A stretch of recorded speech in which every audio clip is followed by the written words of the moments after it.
بسم اللہ الرحمن الرحیم، السلام علیکم۔ کہرا کی فضا میں خوشی کی ایک عجیب سی گونج تھی۔ مصر کی شاہی سلطنت میں ایک تاریخی میلے کا انعقاد کیا گیا تھا۔ ایسا میلہ جو صرف جشن نہیں بلکہ کامیاب انسانوں کی قدردانی کا نشان تھا۔ پورا شہر جیسے ایک ہی آواز میں گنگنا رہا تھا، آج سلطان صلاح الدین ایوبی خود میلے میں شریک ہوں گے۔ یہ میلہ عام میلہ جیسا نہیں تھا۔ یہاں صرف عوامی رونقیں نہیں بلکہ مصر کے ملک کے 50 مشہور ترین تاجر بھی مدعو کیے گئے تھے۔ وہ تاجر جنہوں نے اپنی محنت، دیانت اور عقل سے پورے مصر کی معیشت کو جگایا تھا۔ ان کے لیے مخصوص نشستیں تھیں، شاندار گلدستوں سے سجی ہوئی، اور سب سے اونچی نشست وسط میں سلطان صلاح الدین ایوبی رحمۃ اللہ علیہ کی تھی۔ سلطان کے ساتھ ایک اور کرسی تھی، ایک ایسے دوست کے لیے جسے وہ صرف دوست نہیں بھائی جیسا رشتہ سمجھتے تھے۔ وہی دوست تھا جس نے اس سارے میلے کا بندوبست کروایا تھا، رعایا کے لیے خوشیاں اور تاجروں کے لیے عزت کا پیغام سجایا۔ میلہ شروع ہوا تو کہرا کی گلی کوچے گونجنے لگے، کہیں تیر اندازی کا مقابلہ، کہیں اونٹوں کی دوڑ، کہیں کشتیاں اور کہیں گھوڑوں کی جنگی چالیں۔ یہ میلہ صرف تماشا نہیں، رعایا کی تربیت اور حوصلہ افزائی کا ذریعہ تھا۔ سلطان خود سب کچھ بڑی دلچسپی سے دیکھ رہے تھے، اور ان کی موجودگی سے رعایا کی دلوں میں ایک نئی زندگی لہر دوڑ رہی تھی۔ پھر وہ لمحہ آیا جب سلطان کے دوست نے سب تاجروں سے گزارش کی، اٹھو اور سلطان معظم کو خراج عقیدت پیش کرو۔ تمام تاجر عزت و وقار کے ساتھ اپنی نشستوں سے کھڑے ہو گئے، سر جھکا کر سلطان کو سلام کیا۔ سلطان نے محبت بھری نظروں سے سب کو دیکھا، ایک ایک تاجر جیسے ہر چہرے سے کوئی کہانی پڑھ رہے ہوں، لیکن پھر اچانک ان کی نگاہ ایک چہرے پر جا ٹھہری، اور جیسے وقت تھم سا گیا۔ سلطان کی آنکھوں میں حیرت اتر آئی، انہوں نے اسے غور سے دیکھا، پھر آہستہ سے بولے، میں تمہیں جانتا ہوں، تمہیں کہیں دیکھا ہے، لیکن تاجر کی صورت میں نہیں۔ وہ شخص خاموش کھڑا رہا، پھر آجی سے بولا، جی سلطان معظم، آپ نے مجھے اس وقت دیکھا تھا جب میں صرف 5 سکوں کے قرض کی خاطر غلام بنا دیا گیا تھا۔ سلطان کی آنکھیں پھیل گئیں، دل کانپ گیا، کیا تم وہی ہو؟ جی ہاں وہی، آپ نے بازار میں بھیس بدل کر مجھے دیکھا تھا اور اس تاجر کو 5 سکے دے کر مجھے آزاد کروایا تھا۔ پھر آپ نے میرا حال پوچھا، میری مدد کی اور رخصت ہو گئے۔ پورے مجمع میں جیسے سناٹا چھا گیا۔ کیا یہ ممکن تھا؟ جو شخص چند سکوں کی خاطر غلام بن چکا تھا، آج مصر کے امیر ترین تاجروں میں شامل ہو گیا تھا۔ سلطان نے اسے اپنے قریب بلایا، بیان کرو، تم یہ فیصلے کیسے طے کیا؟ آخر تم غربت سے تخت کے عزت کا تک کا سفر کیسے کیا؟ لوگوں کو سناؤ تاکہ انہیں حوصلہ ملے۔ اس کی آنکھیں نم ہو گئیں۔ سلطان معظم، کہانی طویل ہے، لیکن آغاز صرف ایک دکھ سے ہوا تھا، اپنے بوڑھے باپ کا چہرہ، اپنی جوان بہن کی بے بسی۔ سلطان کے چہرے پر تجسس اور ہمدردی کا امتزاج تھا۔ جب اس نوجوان نے دھیرے سے نظریں جھکائیں اور بولنا شروع کیا، سلطان معظم، میں اس وقت صرف 18 برس کا تھا۔ میرے باپ کی کمر وقت اور فکر نے جھکا دی تھی، جسم میں جان باقی نہ تھی، اور آنکھوں میں صرف ایک ڈر تھا۔ میری بہن جو عمر میں مجھ سے بڑی تھی، اس کا نکاح ہونا باقی تھا، اور ہمارے گھر میں نیا دن صرف فاقہ لے کر آتا تھا۔ ہانڈی چڑھتی ضرور تھی مگر اس میں ڈالنے کو کچھ نہ ہوتا۔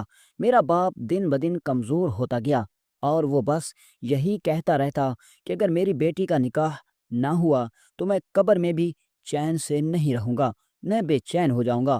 میں ایک ایسے بزرگ کو جانتا تھا جو گاؤں میں رہتے تھے، سادہ کپڑے، سفید داڑھی اور تھکی ہوئی آنکھوں والے۔ میں ان کے پاس گیا اور التجا کی، بابا جی میری بہن کا رشتہ کروا دیں، آپ کی بات پر لوگ اعتبار کرتے ہیں۔ وہ میری طرف دیر تک دیکھتے رہے، پھر افسوس سے کہا، بیٹا تمہیں معلوم ہے کہ ہمارے معاشرے میں جہیز اور خوبصورتی کو عزت کا معیار سمجھا جاتا ہے۔ تمہاری بہن کا رنگ سانولا ہے اور تمہاری جیب خالی، لوگ مال چاہتے ہیں، بیٹی نہیں۔ میرے دل پر جیسے کسی نے چھری پھیری، مگر میں نے ہار نہ مانی۔ انہوں نے کچھ دنوں بعد ایک گھر سے بات کی، وہ لوگ سخت شرطیں رکھ رہے تھے، سونے کی تھیلی، 2 گھوڑے، 5 بکریاں اور کم از کم 10 کپڑوں کا جہیز۔ میں نے باپ کو بتایا، اس نے اپنا سر جھکا لیا اور خاموشی سے اپنی پرانی چادر کے نیچے سے ایک صندوق کھولا جس میں ایک دوست سے لیا گیا قرض چھپا تھا۔ وہ بولے یہ پیسے اس دن کے لیے رکھے تھے جب میرا بیٹا مزدوری کر کے قرض اتار سکے، لیکن آج اپنی بیٹی کے نصیب کے لیے اسے دینا پڑ رہا ہے۔ ہم نے قرض کے ان پیسوں سے ساری شرطیں پوری کی، بس تھوڑے سے سکے بچے تھے جن سے ہم نے بہن کے لیے کپڑے اور ایک جوڑا جوتی لینا تھا۔ میں ان سکوں کو مٹھی میں دبا کر بازار کی طرف چل پڑا۔ راستے میں بس یہی خیال آ رہا تھا کہ کچھ ایسا ضرور لوں گا جو میری بہن کے چہرے پر خوشی لا سکے۔ بازار کی روشنیوں میں داخل ہوا تو ہر دکان جگمگا رہی تھی۔ میں ایک کپڑوں کی دکان پر رکا جو واقعی امیر لوگوں کی خریداری کی جگہ تھی۔ کپڑے چمکتے ہوئے مگر قیمتیں آسمان سے باتیں کر رہی تھیں۔ میں نے کچھ کپڑے پسند کیے اور دکاندار سے قیمت پوچھی تو وہ ہنسا جیسے میرے چہرے سے میری غربت پڑھ لی ہو۔ میں اس سے بحث کر رہا تھا کہ ایک بوسیدہ حال بوڑھا اندر داخل ہوا۔ اس کے کپڑے پھٹے ہوئے تھے، پگڑی پر مٹی جمی ہوئی، پاؤں میں جوتے تھے تو مگر جیسے پاؤں نے انہیں اب چھوڑ دیا ہو۔ وہ آ کر نرم آواز میں بولا، اے تاجر، مجھے ایک روٹی دے دو، 3 دن سے بھوکا ہوں۔ دکاندار نے اس پر کہکا لگایا، تجھے روٹی چاہیے؟ تو میرے کپڑے دیکھ رہا ہے یا بھیک مانگنے آیا ہے؟ بزرگ نے پھر آہستہ سے کہا، مجھے ایک روٹی دے دو، اس کے بدلے میں تمہیں 1000 سونے کے سکے ملیں گے۔ دکاندار نے اب کی بار زور سے ہنستے ہوئے کہا، یہ کوئی نیا فریب ہے؟ فقیر بھی اب کاروباری ہو گئے ہیں، دفع ہو جاؤ یہاں سے ورنہ 2 تھپڑ لگیں گے۔ اور وہ بزرگ کو برا بلا کہنے لگا۔ میں وہ منظر دیکھ رہا تھا اور میرا دل کانپ رہا تھا۔ کیا بھوک اور بے بسی کا مذاق بھی انسان بناتا ہے؟ میں بس یہ چاہ رہا تھا کہ وہ بزرگ جھوٹ نہ بولے، اور اگر وہ سچا ہو تو میں خود گواہ بننا چاہتا تھا اس سچ کا۔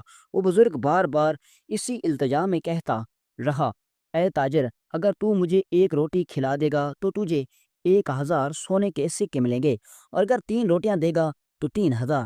یہ بات سن کر تاجر کو جیسے اور غصہ آ گیا۔ اس نے زور سے اسے دھکا دیا اور وہ نحیف سا بوڑھا زمین پر گر پڑا۔ اس کے ماتھے پر چوٹ آئی، خون تو زیادہ نہ نکلا لیکن وہ اپنے سر کو تھامے خاموشی اور درد سے بھرپور آنکھوں کے ساتھ اسے تکتا رہا، پھر لڑکھڑاتے قدموں سے آگے بڑھ گیا جیسے جیسے خود سے زیادہ اپنے زخموں سے شرمندہ ہو۔ میں سارے منظر کو دیکھ رہا تھا، اندر ہی اندر میرا خون کھول رہا تھا۔ اس تاجر نے مجھے آواز دی، لباس پسند کرو، بہترین مال ہے، لیکن مجھے اس کی شکل سے نفرت ہو گئی تھی۔ میں نے کچھ نہیں کہا اور آگے بڑھ گیا، مگر دل میں ایک طوفان مچ چکا تھا۔ میرے ہاتھ میں وہی سکے تھے جو بہن کے لیے ضروری سامان لینے کے لیے رکھے تھے۔ دل کہتا تھا کہ اگر ان میں سے بھی ایک سکہ خرچ ہو گیا تو گھر جا کر کچھ نہ لے جا سکوں گا، مگر روح بار بار کہتی تھی کہ اس بوڑھے کی مدد کرو، وہ صرف بھوکا نہیں بے بس بھی ہے۔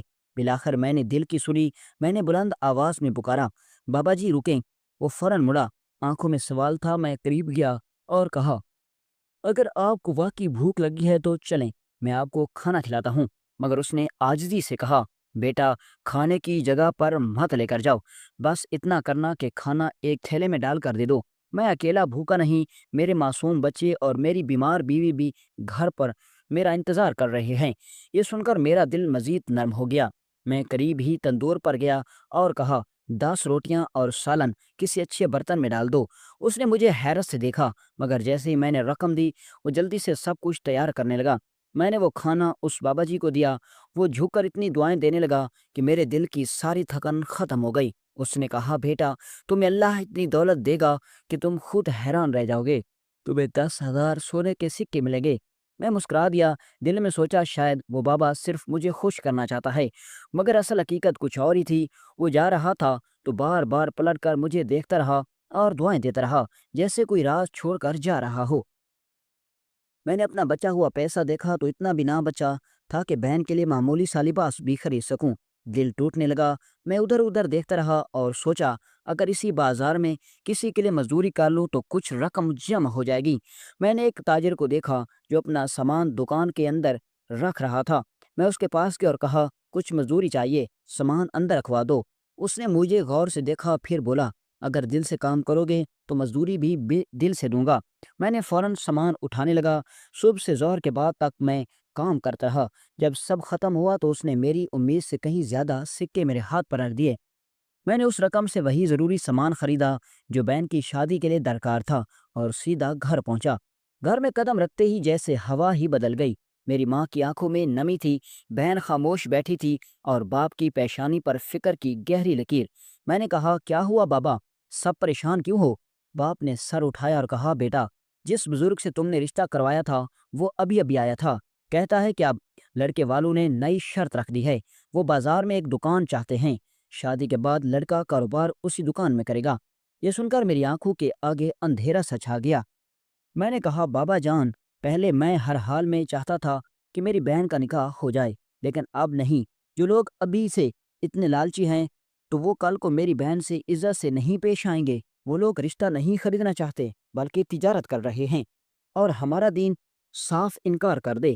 ہمارا دین اس چیز کی اجازت نہیں دیتا۔ سلطان معظم، میں نے اپنے بابا کو پرعزم لہجے میں کہا کہ اب ہم اپنی معصوم بہن کا نکاح وہاں ہرگز نہیں کریں گے جہاں رشتہ صرف کاروباری سودے کی طرح کیا جا رہا ہو۔ میرے نکاح ایک مقدس بندھن، نہ کوئی سودا بازی۔ میرے اس جملے نے پر میرے بوڑھے باپ کی آنکھوں میں اداسی چھا گئی۔ انہوں نے تھکے تھکے لہجے میں کہا، بیٹا، تمہاری بہن کی کئی رشتے پہلے ہی ختم ہو چکے ہیں، اب یہ آخری امید ہے۔ اگر یہ بھی ٹوٹ گئی تو شاید وہ ساری زندگی یوں ہی گھر بیٹھی رہے گی۔ تمہیں ہماری بستی کے لوگوں کی سوچ کا تو پتہ ہے، یہاں نکاح کے لیے لڑکی کے ساتھ سونے کے سکے، مہنگی چیزیں، جہیز میں دکان اور جانے مجانے کیا کیا مانگا جاتا ہے۔ لوگوں نے نکاح کو عبادت نہیں بلکہ مکمل کاروبار بنا دیا ہے۔ میں نے آہستگی سے کہا، بابا، جو بھی ہو، میں اپنی بہن کا نکاح ایسے لالچی لوگوں میں نہیں کرنا چاہتا۔ بابا نے میری بات سنی اور تھوڑی دیر کے سکوت کے بعد کہا، ٹھیک ہے بیٹا، جیسے تم کہو گے ویسا ہی ہوگا۔ سلطان وقت میں یہ سب کہہ کر وہ سامان اٹھا کر اندر جا ہی رہا تھا کہ یکایک دروازے پر زور سے دستک ہوئی۔ میری ماں نے دروازہ کھولا تو 3 سپاہی اندر داخل ہوئے۔ ان کے ہاتھوں میں 10 بھاری صندوق تھے۔ ہم سب حیرت میں ڈوب گئے کہ سپاہی اور یہ صندوق ہمارے غریب سے گھر میں۔ انہوں نے آتے ہی میرا نام لے کر پکارا، کیا یہ فلاں نوجوان کا گھر ہے؟ میں نے چونک کر کہا، جی ہاں، مگر آپ کو میرا نام کیسے معلوم؟ اور یہ صندوق؟ ان میں سے ایک بولا، ان صندوقوں میں 10,000 سونے کے سکے ہیں اور یہ آپ کے لیے بھجوائے گئے ہیں۔ یہ سن کر میں تو ششدر رہ گیا۔ سمجھ نہیں آ رہا تھا کہ آخر میرے لیے کون ایسی بے پناہ دولت بھیج سکتا ہے۔ میرا بوڑھا باپ بھی حیرت سے میری طرف دیکھ رہا تھا۔ اس کی آنکھوں میں سوال تھے پر زبان سے کچھ نہ نکل سکا۔ پھر وہ ایسا سے بولا، بیٹا، یہ کیا ہے؟ کہیں تو نے کوئی چوری تو نہیں کی؟ ڈاکہ تو نہیں ڈالا؟ بیٹا، میں تو تمہیں ہمیشہ حلال کا لقمہ دیا، کبھی حرام سے منہ نہیں لگایا۔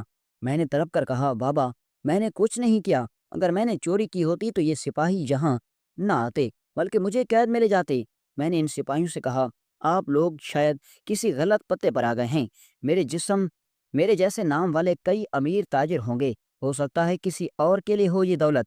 مگر انہوں نے پر اعتماد لہجے میں کہا، نہیں، ہمیں حکم ملا ہے کہ یہ دولت اسی نوجوان کو پہنچائی جائے۔ انہوں نے وہ صندوق رکھ دیے۔ میں نے ایک کھولا تو واقعی اندر چمکتے ہوئے سونے کے سکے۔ حیرت اور بے یقینی کے عالم میں